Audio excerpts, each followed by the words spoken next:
পৃথিবীতে কোনো প্রাণীর জন্য আইসিইউ সিসিউর ব্যবস্থা নাই, এত ঘন ঘন তাকে লাইফ সাপোর্টে যেতে হয় না। মাছে ভাতে বাঙালি, এই কথাটা আমাদের থেকে এসেছে এই কারণে যে আমরা ভাত পেলে অজ্ঞান হয়ে যাই। 3 হোয়াইট পয়জন, চিনি, সাদা চাল, সাদা ময়দা, এর ভিতরে একটি হচ্ছে সাদা চাল। সাদা চাল এটা একটা ম্যানমেড ফুড।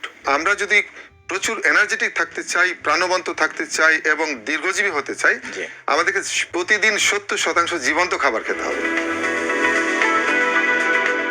সকালের নাস্তা স্বাস্থ্যকর এবং পুষ্টিকর নাস্তা কি হতে পারে সকালের, এই বিষয়ে যদি আপনি আমাদেরকে একটু বলতেন। আমরা যদি সুস্থ থাকতে চাই, সকালের খাবার খেতে হবে সর্বোচ্চ, অর্থাৎ পরিমাণে বেশি লাইক এ কিং, দুপুরে তার থেকে কম লাইক এ প্রিন্স, এবং রাতে পরিমিত মানে একদম কম লাইক এ বেগার, ফকিরের মতো। মানে সকালে রাজার মতো, দুপুরে রাজপুতের মতো, রাতে ফকিরের মতো। একটা প্রবাদ আছে, এবং এটি কিন্তু শত শত বছর ধরে মানুষ ফলো করেছে, তারা সুস্থ ছিল। এর ভিতরে সবচেয়ে গুরুত্বপূর্ণ হচ্ছে রাতের খাবার এবং সকালের খাবার। যদি আমি ওজন ঠিক রাখতে চাই, আমি যদি সারাদিন এনার্জেটিক থাকতে চাই, আমি যদি ফ্রেশনেসের অধিকারী হতে চাই, সকালের খাবারটা হতে হবে পুষ্টিতে ভরপুর। এবং লাইফস্টাইল এক্সপার্ট এখন বলছেন যে আমরা যদি প্রচুর এনার্জেটিক থাকতে চাই, প্রাণবন্ত থাকতে চাই এবং দীর্ঘজীবী হতে চাই, আমাদেরকে প্রতিদিন 70% জীবন্ত খাবার খেতে হবে। 70% জীবন্ত খাবার। সারাদিন যা খাবো এর 70% হতে হবে জীবন্ত খাবার। এবং আমরা সপ্তাহে অন্তত 4 দিন শুধু জীবন্ত খাবার দিয়ে আমরা সকালে নাস্তা করতে পারি। অর্থাৎ সকালবেলা আমি 1 লিটার পানি খাবো, কুসুম গরম পানি। কিছুক্ষণ পর 1 গ্লাস কুসুম গরম পানির ভেতরে কয়েক পিস লেবু চিপে দেবো, ওর ভিতরে একটু হিমালয়ান সল্ট দিতে পারি, একটু মধু দিতে পারি।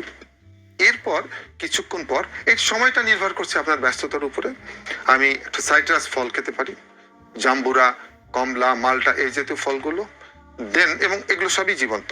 এরপরে চলে আসি মেইন যে নাস্তা, সেটা হবে জীবন্ত। এর মধ্যে কি কি থাকবে? কয়েক পদের বাদাম থাকবে এবং কয়েক পদের বীজ থাকবে, যেমন কাজু বাদাম, পেস্তা বাদাম, কাঠবাদাম, আখরোট, এগুলো কয়েকটা, এবং চীনা বাদাম। এগুলো রাতে আমি ভিজায় রাখবো। এর সাথে মিষ্টি কুমড়া বীজ, তরমুজের বীজ এবং সূর্যমুখী বীজ, এগুলো রাতে সারা রাত ভিজায় রাখবো।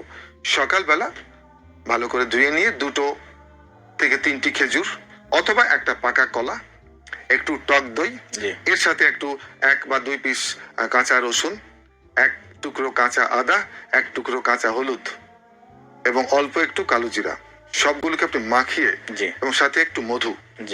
এটা একটা অপূর্ব টেস্টি খাবার এবং সবগুলো জীবন্ত। আপনি ফিল করবেন ওই দিন যে আপনি সারাদিন কিরকম জীবন্ত থাকবেন, প্রাণবন্ত থাকবেন, এনার্জেটিক থাকবেন, এবং এটা আপনার ধীরে ধীরে ধীরে ধীরে ভেতর থেকে আপনাকে দীর্ঘায়ু করবে আর কি। তার মানে এর বাইরে আর কোনো কিছু দরকার নেই, প্রয়োজন নেই। এবং এটা হাইলি মানে ক্যালোরিযুক্ত ফুড। সপ্তাহে 3 থেকে 4 দিন, আর বাকি 3 থেকে 4 দিন আমরা যেটা করতে পারি, যা না খেলে মনে হবে যে আমি তো নাস্তা ওইভাবে করছি না, অর্থাৎ সেদিন আমি বাকি 3 দিন হতে পারে একদিন আমি রুটি খেলাম, লাল আটা রুটি, এর সাথে একটু ছোলার ডাল এবং সবজি আধা সেদ্ধ, একটা ডিম। ডক্টর মনিরুজ্জামান, আমরা দুপুরে খাবার খাই, তো কি খেতে হবে? এটাকে লাঞ্চ নামে আমরা খুব পরিচিত, যে লাঞ্চ করতে হবে। তো লাঞ্চটা আসলে পুষ্টিকর লাঞ্চটা কি হতে পারে? আসলে সুস্থতা, লাইফস্টাইল এক্সপার্টরা বলছেন যে সুস্থতা মানুষকে অর্জন করতে হবে। কোনো প্রাণীকেই সুস্থতা অর্জন করতে হয় না, সে অটোমেটিক ভাবে সে জানে কি খেতে হবে। মানুষকে জানতে হবে যে কি খেতে হবে, কি খেতে হবে না। এবং এখনকার কালে লাইফস্টাইল এক্সপার্টরা বলছেন দুপুরের খাবারটা হতে হবে হেলদি, এবং এটা 2টো পার্টে ভাগ করলে খেলে সবচেয়ে ভালো। প্রথম পার্ট হচ্ছে যে রেইনবো সালাদ, রঙিন সালাদ, অর্থাৎ যেমন আমাদের এই যে রেইনবোতে 7টা রং থাকে, প্রকৃতিতে উদ্ভিজ রাজ্যে অসংখ্য রঙের অনেক রকম সবজি আছে যেগুলো আমরা সালাদ হিসেবে খেতে পারি।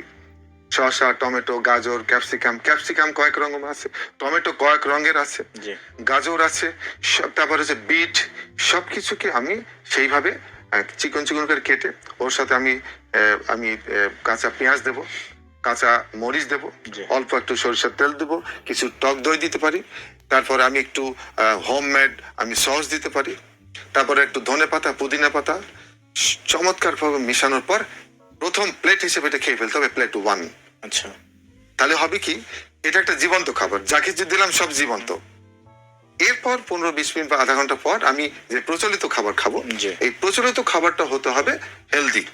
যেমন আজকে আমাদের এই যে ওজন বৃদ্ধি, আমরা যদি দেখি যে আজকে আমাদের পুরো নেশনের দ্রুত ওজন বাড়ছে, এর অন্যতম প্রধান কারণ হচ্ছে সাদা চাল। জি। সাদা চাল এটা একটা ম্যানমেড ফুড। জমিতে কিন্তু সাদা চাল হয় না। সাদা চালকে প্রয়োজনীয় বলতে বলা হয়। সাদা চাল হচ্ছে সাদা হোয়াইট চাল। পয়জন, আমরা বলি White হোয়াইট poison, পয়জনের জি। একটি 3 হোয়াইট পয়জন, চিনি, চিনি। সাদা চাল, সাদা ময়দা, এর ভিতরে একটি হচ্ছে সাদা চাল। আমরা কি করছি, এই যে আপনার মিনিকেট নামে কোনো চাল কৃষি সম্প্রসারণ অধিদপ্তর কর্তৃক বাজারে স্বীকৃত নাই। নয়, বাজারে স্বীকৃত নেই। নয়, জি। তারা কি করছে, ব্রিধান 28, ব্রিধান 29, ব্রি হাইব্রিড ধান, Process করছে। এগুলোকে প্রসেস করে চিকন করে কেটে বাজারজাত করছে। তো আমি যখন লাল চাল খাবো, অর্থাৎ ঢেকে ছাটা চাল, তখন পুরো পুষ্টিটা পাবো। সৃষ্টিকর্তা যা দিয়ে পাঠিয়েছেন আমাদের জন্য পুরোটা পাবো আমি লাল চালে। লাল চালের ভাত অল্প। আমরা আসলে যেটা হচ্ছে কি যে মাছে ভাতে বাঙালি, এই কথাটা আমাদের থেকে এসছে, কারণ হচ্ছে আমরা ভাত পেলে অজ্ঞান হয়ে যাই। পৃথিবীতে এমন কোনো প্রাণী নাই মানুষ ছাড়া যে রান্না করে খায়। পৃথিবীতে কোনো প্রাণীর জন্য আইসিইউ সিসিউর ব্যবস্থা নাই, এত ঘন ঘন তাকে লাইফ সাপোর্টে যেতে হয় না।